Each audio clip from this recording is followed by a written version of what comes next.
Karla Zimonja from Fullbright. And with us, we have a few students also. Could you guys introduce yourselves? All right, then. My name is Miguel Verso Tobaros. I come from the first class of the game design classes. I'm 16 years old right now. I guess things I like to do is painting and gaming, obviously. And that's about it, my hobbies. Yeah, I'm Lucas Wintering, and I'm 17 years, and I'm in the gaming education in design. And what I like to do is be with a friend and paint also. My name is Teddy Ferguson. I'm 16 years old. I'm in sort of social study class. I like to play soccer in my free time, hang out with friends, pretty much. My name is Sivert Christiansen, and I have media in a school in Norway. Hello, my name is Brage from Norway, in the same class as Sivert. Okay, so we have prepared a few questions. So anyone want to start? Nej, det var Teddy som hade först. I can start off. I have 3 questions, I think. This is for Karla, of course. Did you ever think that Gone Home would become such a success, and how did you think it would turn out? I feel differently about this than Steve, my business partner, and the chief writer and level designer and such like on Gone Home. But he was like, oh, I always thought people would like it, and I thought it would be a small weird game that only some people were excited about. And I thought that would be fine. And, it would be like, we have a very small audience and, people like us and everyone else is like, why would I bother? And that's fine. But like, yeah, it turned out that more people liked it than I thought. I was like, I don't know, we made our expenses back like really fast. It was like the first week or something that it was on sale, which is like, that seems like a lot of people. So I was surprised personally, but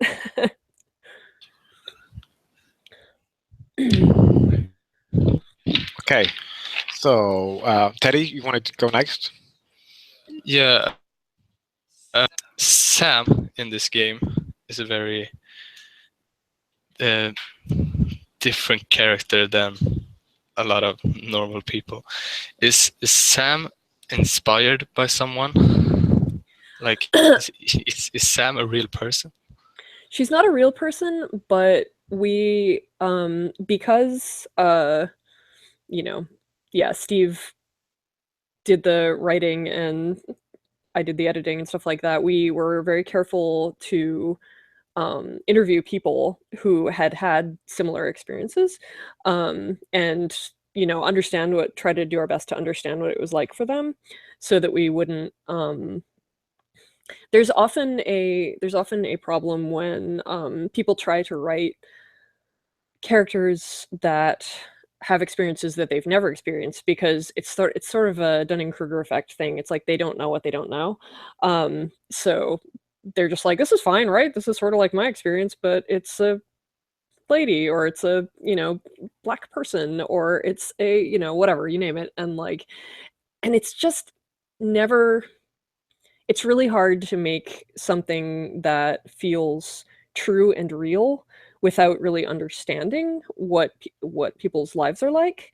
And so, yeah, we had to interview a lot of people, and we looked at a lot of people's blogs from the time, and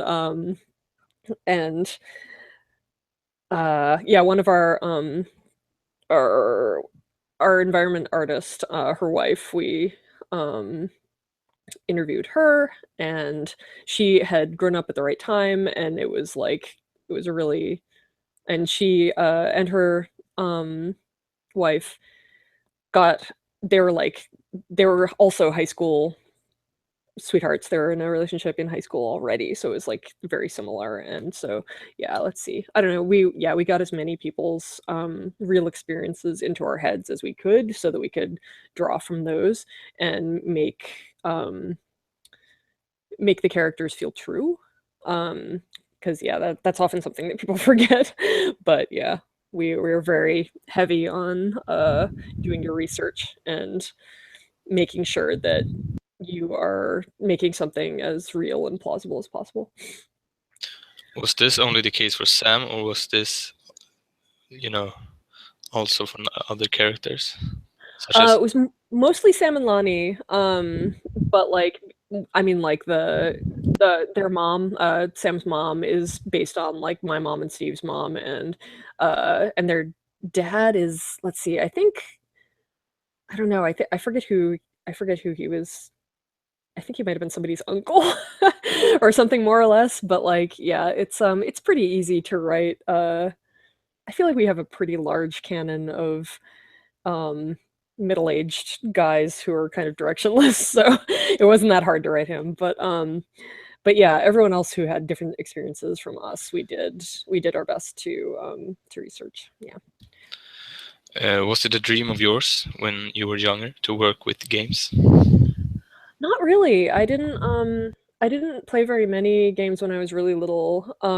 We didn't have any consoles in my house. And I didn't like have a friend with one until I was like 14 or 13 or something. I don't know. I think my parents didn't want it, and so I guess it just didn't occur to me. But I used to play PC games, a couple of like free things. Like there was one that was box puzzles where you like slide boxes around to try to get to an area, basically, and I played that a lot. But like, and when I got to be like a teenager, I used to play the Wolfenstein with my little brother, and it was like, because he was very little, and so I would he would sit in my lap at the computer, and I would steer, and he would hit the space bar to shoot, and because he was like 5, and it was it probably was not good for his brain long term, but it's too late now.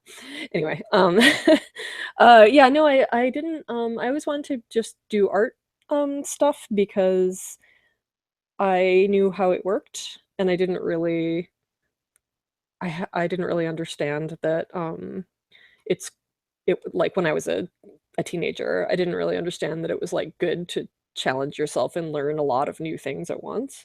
And like all I wanted to do was like draw and like read science fiction. And so I didn't really it wouldn't have occurred to me to be like, oh, video games. Which is weird. So yeah, I went to school for animation and learned a lot about 2D and stop motion, and they didn't have 3D animation because my school was really like snooty, and they were like, oh no, that's too not fancy for us. Or something, and so I didn't have that for offering. But yeah, so I thought I would be working in commercials, like making ads and maybe TV shows, and I did for a while, but then it turned out that games were there. Yeah, basically a friend of mine was like, we need an animator. Can you figure out how to animate for our game? And I was like, sure. So, and then I like never left. So it's kind of funny. Right, thank you. So Yeah. any of the Norwegian students want to ask a question?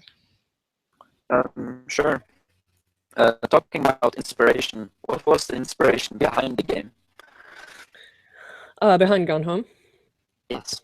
So it was not a direct inspiration kind of situation. We are we do things in a very specific way, which is we figure out first what we can do with our company, like how much we can make.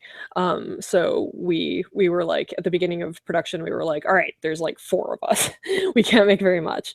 What's something that is an area that's, small, and like, well, what if we just made a house? And so we were like, all right, a house sounds doable. And then who lives in a house? Well, probably a family or something. And what kind of like interesting dynamics can there be in a family? Like, well, we can have the parents and children, you know, being mad at each other. We can have like, what if one of the children was had fallen in love with someone that the parents don't approve of, and that was sort of the start of it. And then we refined from there. And we also had determined what we wanted the player to do, which was, uncover the story via environmental storytelling, because we had all worked on Bioshock 2 and our the DLC for that called Minerva's Den, and that sort of made us feel like the paradigm for Bioshock was something we could do if we didn't have to worry about, like, you know, about like different kinds of ammo and different kinds of AI enemies and stuff like that. So we were like, what if we just remove that, and then we only have the like audio diaries and the weird world details? And yeah, so we had sort of our core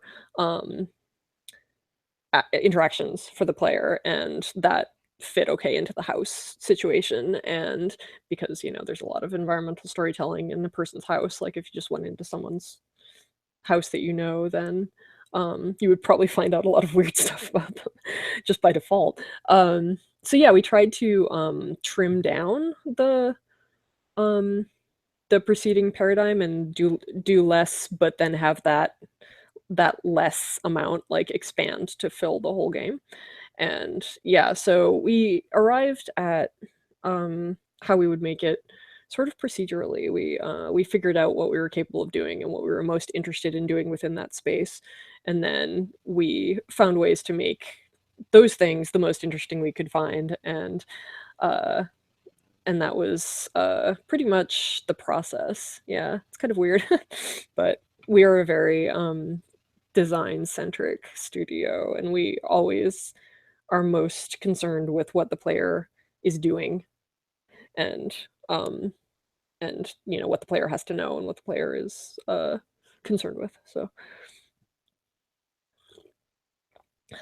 All right, thank you. Okay. Could I have a follow-up question? Shoot. Yeah. Is it the economical situation of the company that decides how the game turns out? You said like we didn't have too many people. I see. Yeah, that's my question. So you're asking that? Are you asking that about any game or about? Oh no. Well, your company when you make games, is it a? Yeah. And the follow-up question: if you could like, if you had all the money in the world, I could not have to care about the economics. What would you make of a game? Or if you have ever thought about that? Okay. Yeah. All right. Well, let me do the first one. Yeah, money does influence what you can make. There's definitely a lot of things that are out of your reach when you don't have, you know, huge amounts of money to pay people with. And like right now, our company is 8 people, which is twice as much as 4, and that seems like a lot to us. But yeah, it's honestly, I feel like doing anything creative is often a situation where you have to figure out what your limitations are and then figure out interesting ways to work within them. So, I mean, like, money is just another one of those, honestly. And we specifically with Gone Home, we tried to save as much money as possible. Like, we all moved into a house together and, like, you know, and just worked in the basement of the house and stuff like that, so that we could make our money last as long as we could. And stuff like that is it's really important when it comes to keeping your company running, because if you spend super much money during development, then it takes you much longer to make that money back when you sell it, and then you're already sort of starting off on the wrong foot for your next thing, you know, and you'll have to like ask someone to give you money, and like we don't want to do that.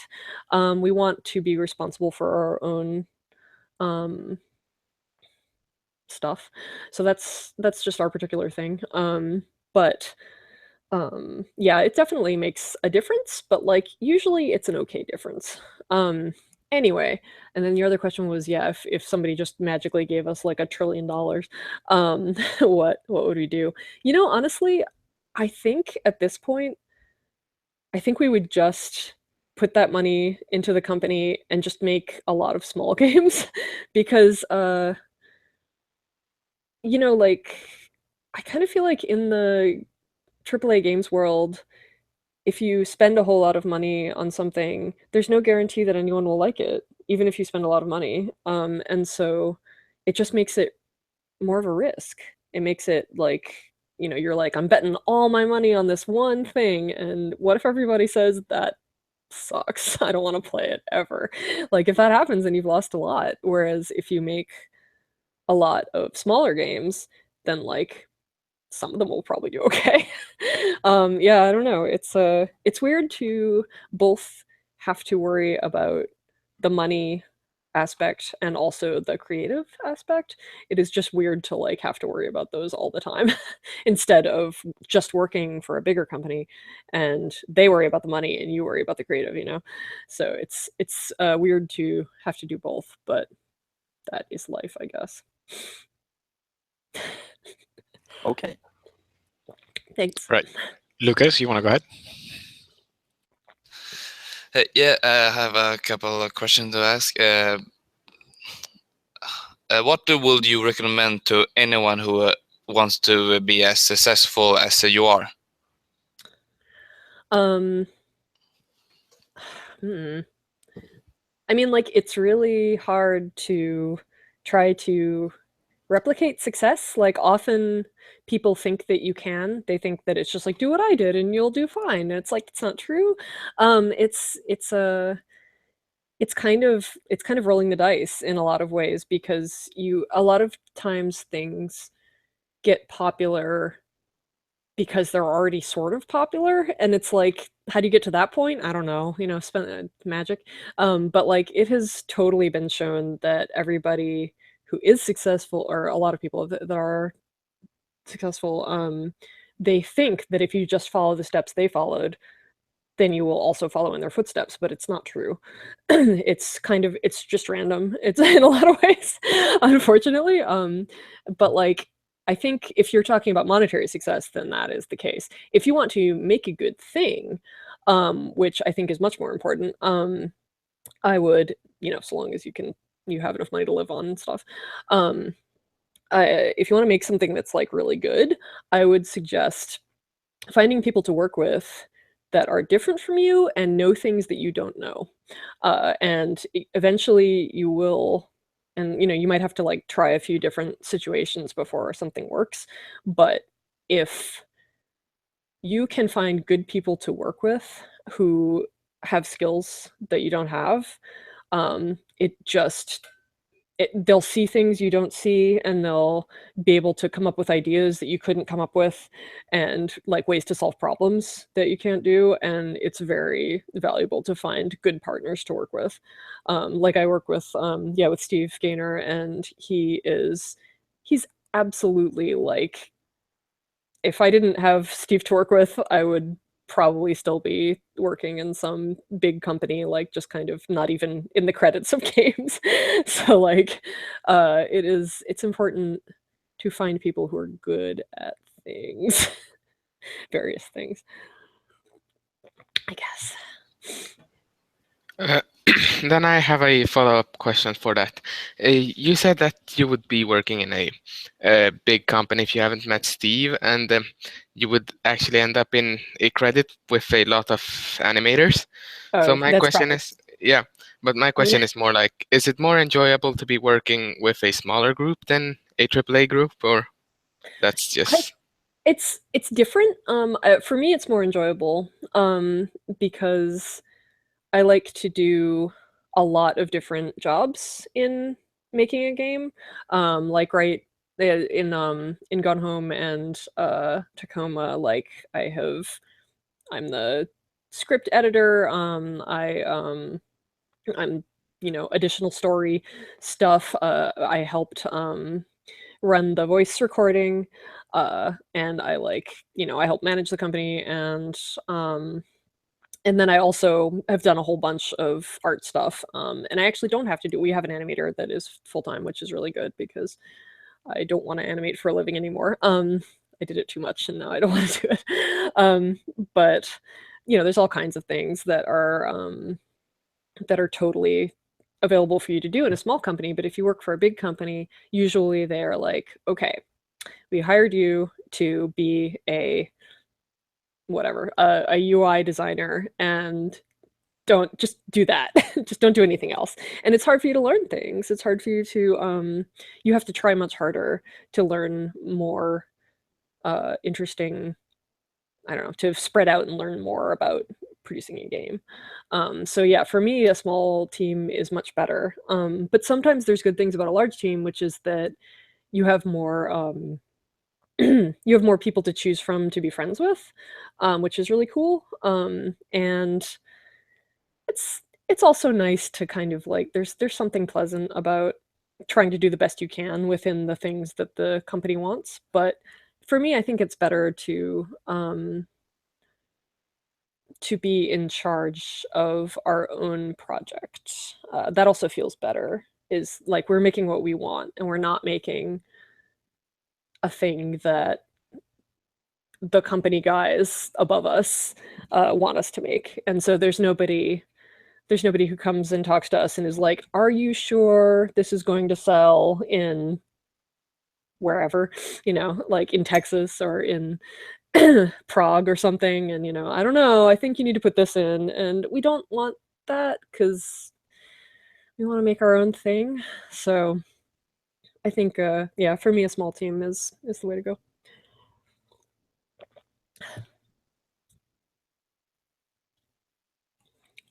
Yeah, I have a second question here.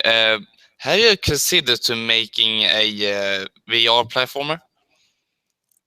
Oh, considering making a thing in VR. Yeah, we have we've thought about it because it makes sense. It makes sense for a lot of our experiential stuff. I think that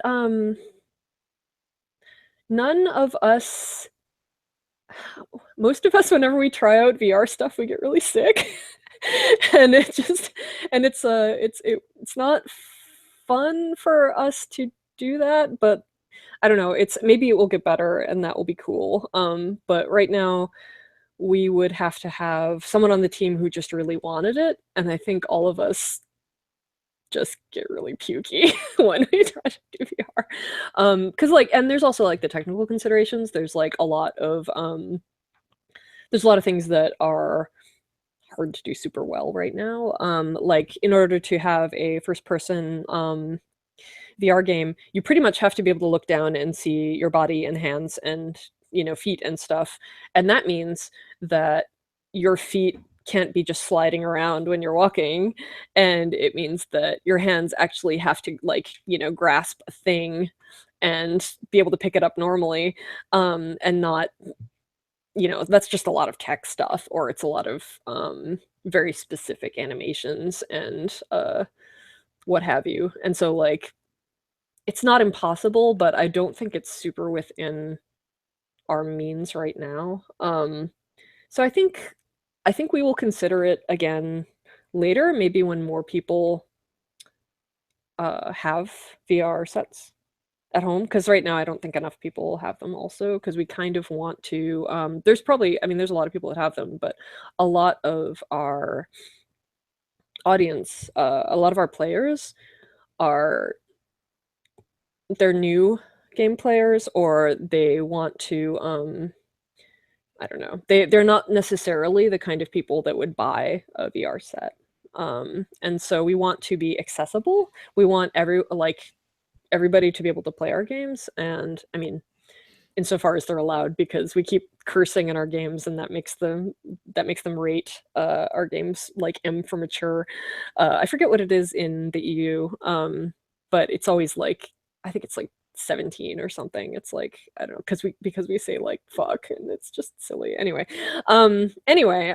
yeah. So we do want our games to be accessible by as many people as possible, and right now VR is not everywhere yet, you know.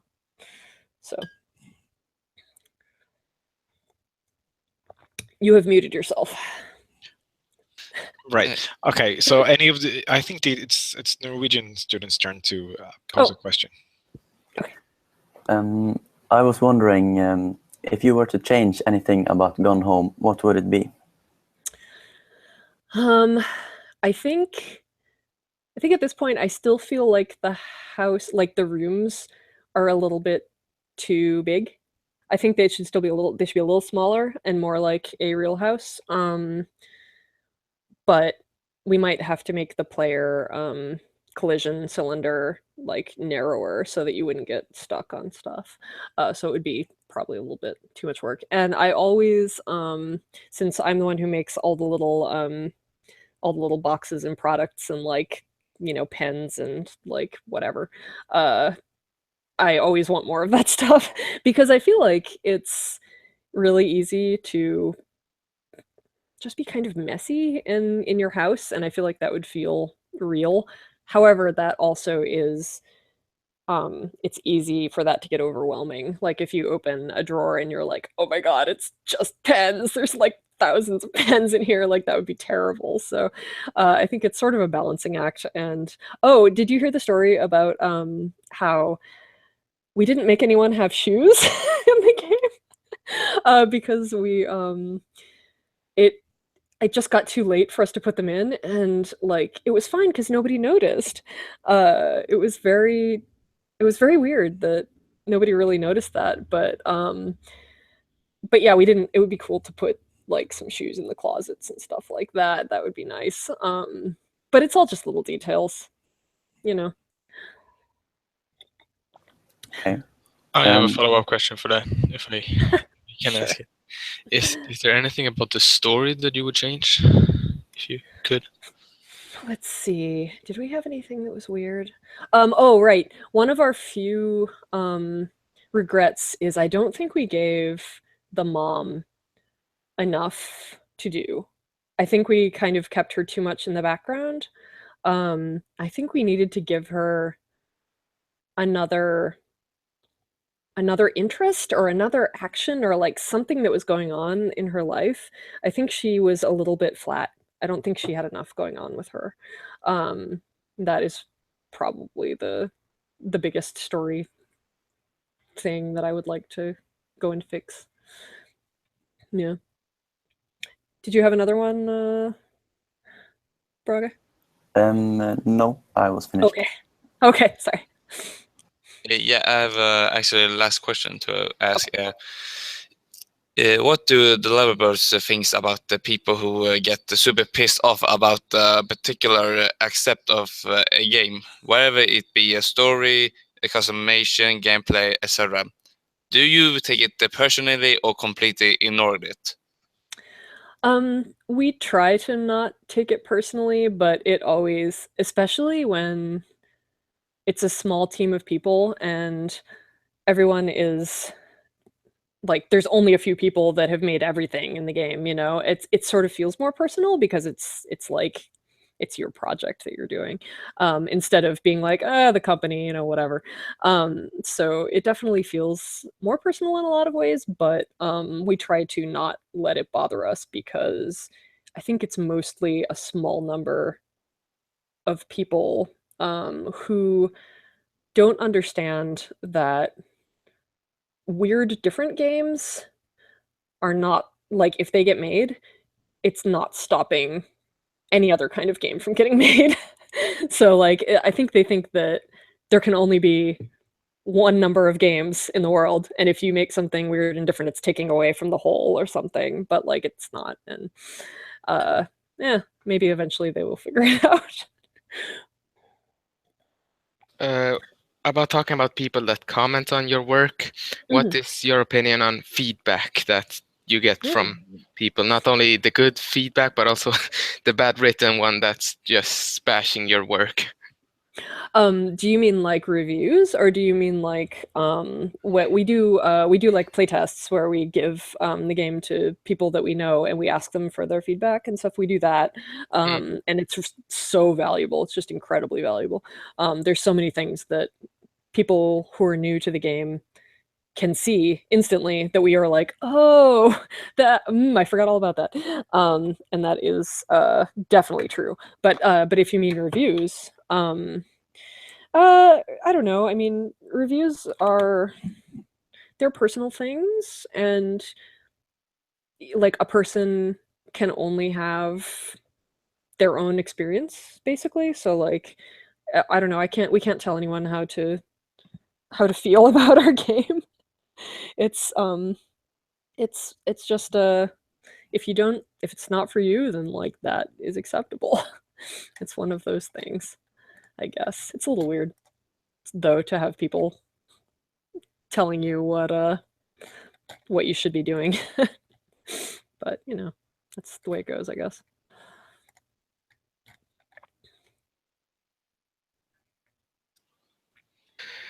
Well, since there aren't any more questions about this subject, I'll just have to change to the next one, which are more personal questions, like what are some of your favorite games, or if there are any books or movies that inspires you to work on this industry.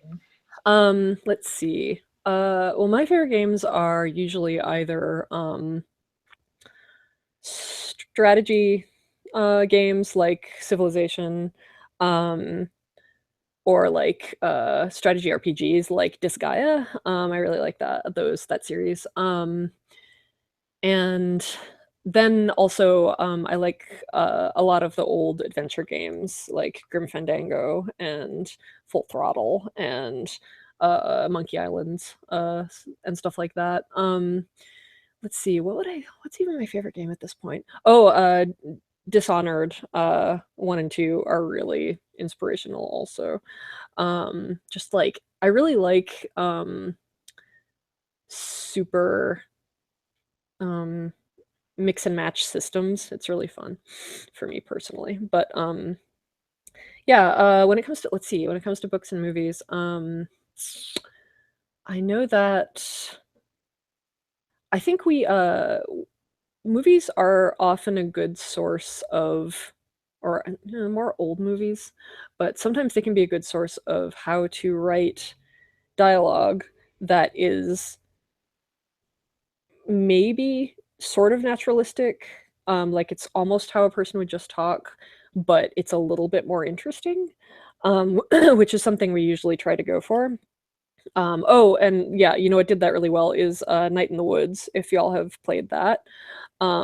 It just came out like a few months ago, but the writing in that is really, really good. It's super natural, but it's like pushed to be more vivid than just whatever somebody chattering at you on the phone or something. And it's really good. It's really solid dialogue. It's a lot of fun. Yeah, let's see. I'm trying to think. We like Billy Wilder movies a lot from the 50s and stuff, because they always have a lot of really interesting ways of, and early 60s, interesting ways of characterizing people.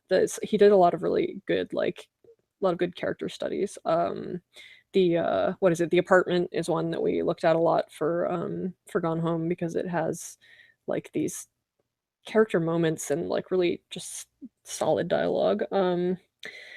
Let's see. I actually like Jim Jarmusch movies a lot, because they are super like meandering, and they often don't have much going on, but they really give you a sense of the characters, and that's important for me. I always am looking for good ways to add to a character without having to just tell you how they are, like the difference between showing and telling in in writing, where you can say whatever, like, this person hates cats for some reason, or you can show that person seeing a cat and being like, "Oh no," or something, and that's much more vivid and much more of a characterization than just saying the words.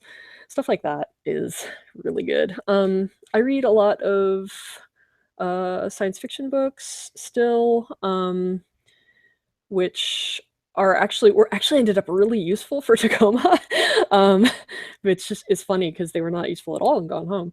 But there are some really good new science fiction writers out there, and old ones.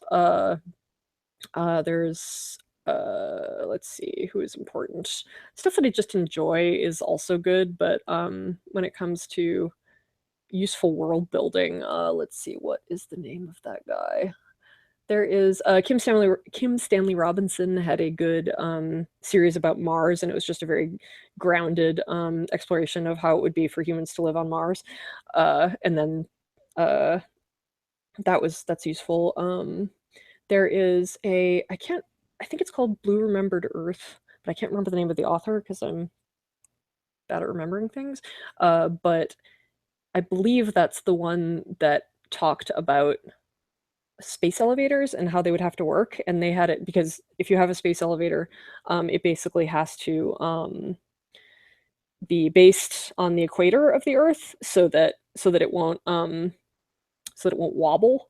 And so in this book, it was based in Africa, and we were like, excellent, what else is on the equator? And so we made ours based in Singapore, because we didn't want to be exactly the same.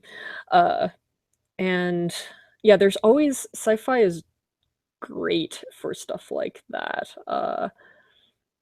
And let's see, I actually really like I like the new William Gibson books a lot because they are much more character focused. They have things happen through the characters much more than outside of them, and that is always really valuable just to study for me.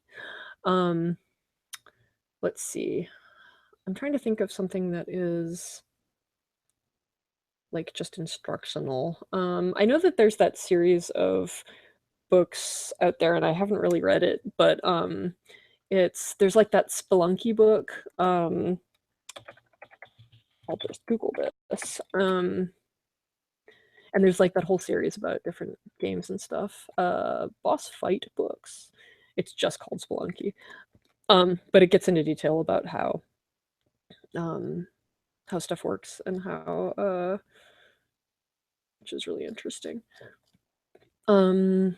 Let's see.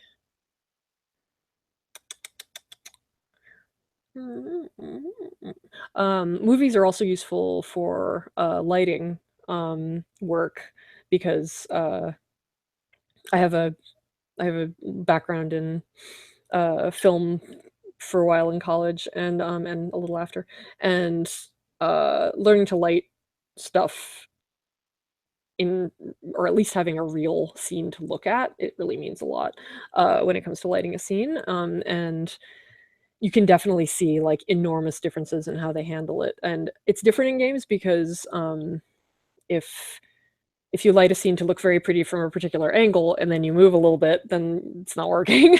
And because you have to contend with the player being able to go places.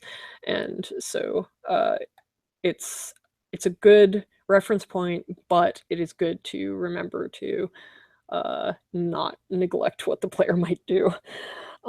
Which is true for anything that is when you're studying that's not a game. But that's all I can think of right now.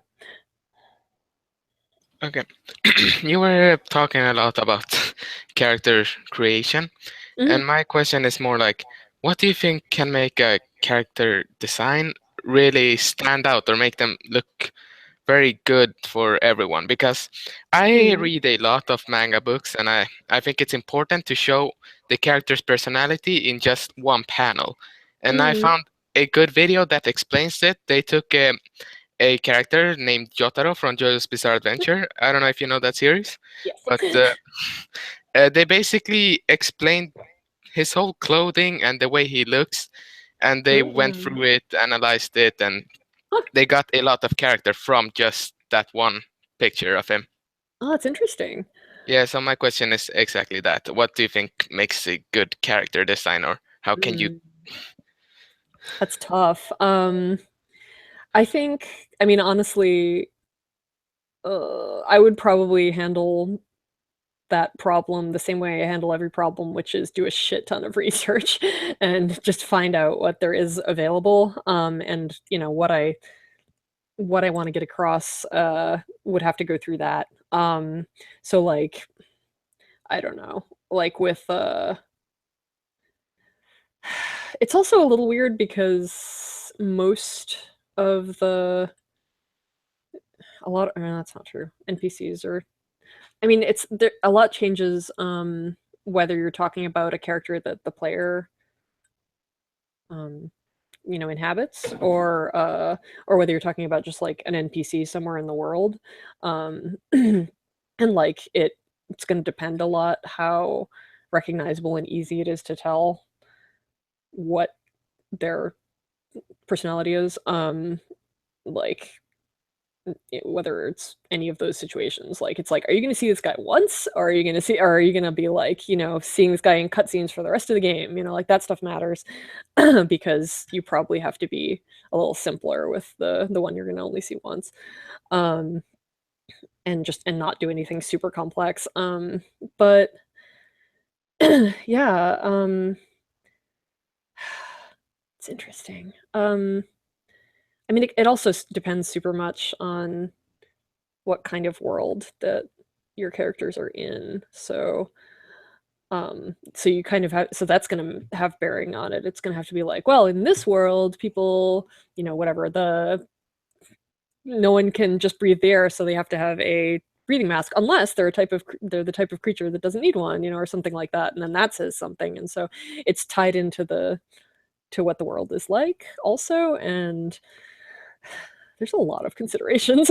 I think I would just say, yeah, look around and do your research and try to make it fit within the world as best you can, and make it talk about both the world and the character, and talking about the character through talking about the world and stuff like that. Like the way that the character relates to the world can have a pretty big bearing on how that character looks, I would think. But that is a good question. Does anybody else have a follow-up question? Because if not, then I'm just going to go with another subject, because this next question doesn't have anything with the world or the character creation in games. Nothing, I guess not. Okay. Then Right. I'll just go with the next one, which is also another personal question and also a lot of your history. So it's more like, what inspired you to become a game developer? Or in more details, if you want, can you describe your decisions or the ways you took to get into the game industry, and how you are right now? Explain. Okay. This was a long time ago, so like it's not gonna be the same kind of experience for you all. But yeah, I started out when I graduated from university. I went and worked in television for a year or something, and I also I interned for a place that did animation for mostly commercials and some television shows. So I worked at those. I worked doing that stuff. I just did animation for various people, and I seriously, like, I had a friend who was working at a small company, and they needed an animator, and so I was like, well, I guess I can try to learn that, and so I learned it and submitted some samples, and they hired me, and that was I don't know if people do that anymore, but maybe they do. And so like from there, it was relatively easy to be like, I now have experience working in a game, so you can hire me elsewhere. However, like around the, let's see, that was a while ago, around the like maybe third or fourth job that I had, I worked on Zoo Tycoon 2, and it was an interesting game in a lot of ways, but I had to do so many of the same animations over and over again, and it was just like, okay, now the bear has to have a turn like 20 degrees, and now the bear has to have a turn that is 30 degrees, and now the bear has to go the other way, and like it was just so much of the same thing that it kind of made me a little nuts, and I kind of burned out and stopped doing animation for a living. So what I ended up doing at that point was let's see, was that right what I did? Yeah. I think at that point I moved to a different area and did some other stuff for a while. And at one point I did I taught games like lo-fi, low resolution character modeling and rigging and animation and stuff like that. And that was fine for a little while. But I'm not really a very good teacher, so or at least not straight away. So it only lasted like a year or something. And then I was lucky enough that I had a friend who was the creative director of the new studio that was going to make BioShock 2, and he was like, I know you like to look things up and find out about horrible medical facts, and we're making BioShock 2, so you should probably help me out with research, and because the time period is, you know, not now, and we want to be specific about it and everything. And I was like, that sounds good. And so I came in to help him with that, and I did a whole lot of very specific research about how all the people who lived in Rapture like would be living their lives, and what music they might have really at that point, and what diseases they might get from being stuck under the sea for like 50 years, and stuff like that, which was super satisfying. And then once I had that, I got to do a lot of in-game posters for like ads and stuff, and I got to like help, and I got to be in the voiceover department and be the script editor, and I got to direct some voiceover sessions, and I did a lot of stuff with the subtitle system, and it was because I sort of had a weird job to begin with. I got to be able to do a lot of other things, and that was very satisfying to me. And I was like, I am never going back to just being an animator, and because I want to do more than one thing. And then, yeah, then eventually after that, then Steve was like, do you want to make a game in Oregon? And I was like, I guess. And then we moved out here, and turns out we made a game. It was good. Right. I think we'll have time for one more question. So, Norwegian students, do you have any other questions you want to pose? I have one. Yeah. While making Gone Home, did you run into any major issues in the process? And if so, what was it? Major issues. Or problems? Yeah, I'm thinking. I can't. I'm not sure. I think we were mostly lucky enough to not have anything truly horrible. One of the weird things is we were working with Unity, the game engine, and occasionally you have to update the version that you're using, because they stop supporting the old one, and that's always interesting because when you get the new version, it breaks things, and they're like, no, what is wrong? It used to work, and it was fine, and why would you do this to us? That's always a pain, but it's like, it's not that much of a pain, so like whatever. And it happens with like every single game engine out there, so it's not like it's particular to them. I think we had a big change when we originally, the scale of the house was much larger, and we did shrink it down a lot, and that took a long time, and it was hard to not waste some people's work for that, and that was not great. But it had to be done, really, and it's one of those things. I think, I mean, we didn't figure out exactly what would happen at the end until really late, because we had like a couple of ways that it could go, and we it took us a long time to figure out that what kind of ending we really wanted to have. And that, I feel like that is not uncommon. Like if you spend a lot of time working on a game, like you start making a thing and then by the time you get to the end, you're like, why did I start it that way? And that like happens all the time. And so that is definitely a thing. We definitely had some situations where we were like, well, if we want to make this happen, then that means we need to add some other things earlier. And it's always, it's just like, I don't know. Yeah, game development is just a series of big things and little things that you have to fix somehow. It's one thing after another. But yeah, let me think of, well, I mean, one of the problems that we had was that initially, like at the very beginning, we didn't even have our environment artist.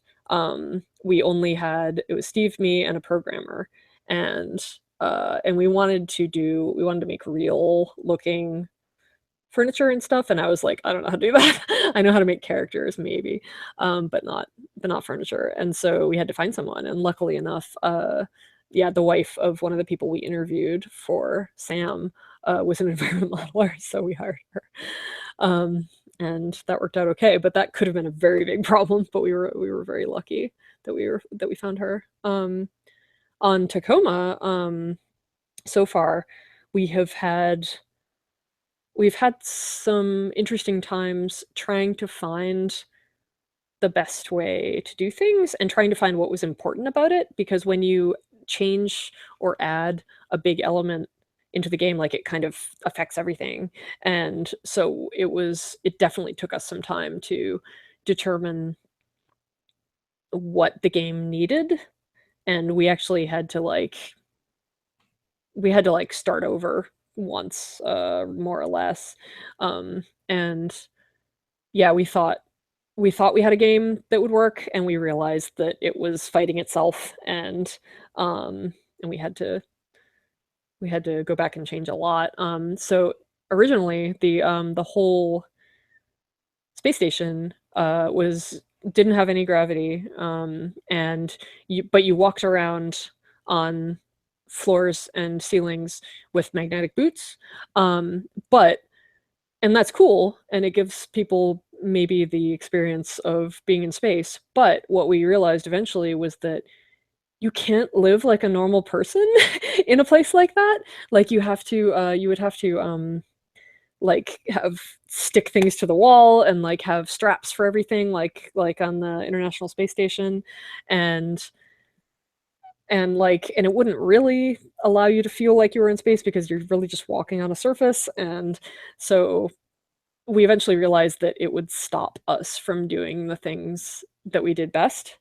And so we had to change the game to be only zero gravity in one part, and then the rest of the parts had centrifugal gravity, so that you could have like a normal like bed and a normal desk with like a coffee cup on it, and like, because we couldn't have that in the previous version. And yeah, it took us a while to figure that one out, because we were just trying to make it work. But that's often a hard thing to figure out, is when to just say this isn't working, we should try something else, rather than just keep trying to make it work. You know what I mean? It's a little weird.